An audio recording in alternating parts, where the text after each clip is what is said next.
Ghostly Elvis Tour Unleashed. Welcome, folks, to the most rock and roll ghost tour you'll ever experience.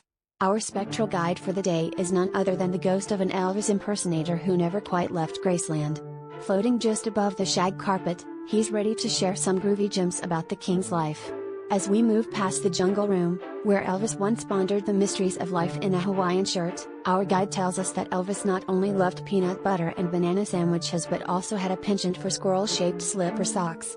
And speaking of quirky tastes, did you know that the US once planned to build a fleet of flying saucers during the Cold War? Believe it or not, they called the project the Evercar, but it never really took off. As we glide through the living room, our ghostly Elvis shows us where the king held impromptu karate sessions with his entourage. Turns out, Elvis was an 8th degree black belt, proving that even rock stars need a good roundhouse kick every now and then. Meanwhile, in the realm of US history, did you know that President Andrew Jackson had a pet parrot named Pole who was kicked out of Jackson's funeral for swearing too much? Now that's a bird with attitude. Our ghost chuckles as he recalls the time Elvis tried to meet Richard Nixon, gifting him a gun and asking to be made an official federal agent at large. Spoiler alert, Nixon said yes. Next stop is the music room, where our ghost reveals that Elvis once recorded an entire album in one night, fueled by cheeseburgers and sheer rock and roll energy.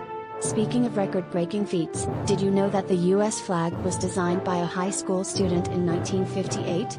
Robert G. Heff submitted the design as a class project and ended up with more than an A. He got a flag that would fly on the moon. As our tour winds down, our ghostly Elvis mentions that the king was a huge fan of Monty Python, often quoting their skits during late-night jam sessions. Finally, as we hover past Elvis's famous pink Cadillac, our guide leaves us with one last fun fact: the Cadillac has its own zip code, because why not?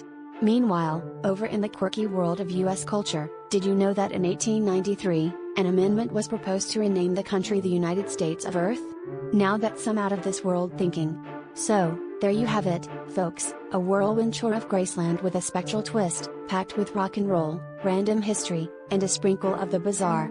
Remember, the next time you feel like dancing in your blue suede shoes, just think of our ghostly guide and all the groovy facts he shared today.